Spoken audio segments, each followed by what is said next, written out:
Okay, the first question in today's document asks a couple more things. One is, if your electron is moving in the y direction, then in what's the direction of your force?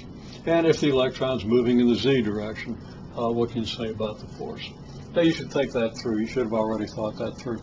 But if the electron's moving in the y direction, then QV is in the negative y direction, the electron being negative. When you multiply Q times V, you multiply negative times V, it reverses the direction.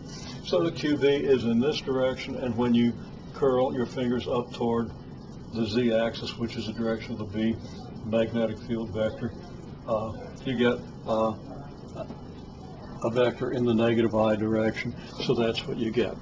Now, if if the electron's moving in the positive z direction, then QV is in the negative z direction.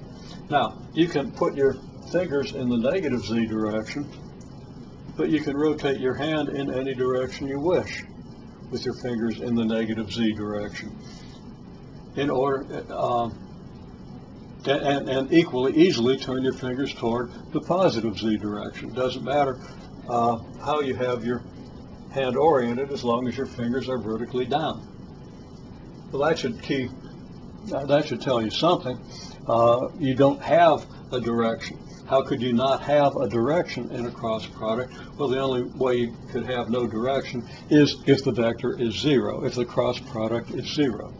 And of course, the cross product of a vector in the negative z direction with a vector in the positive z direction is zero.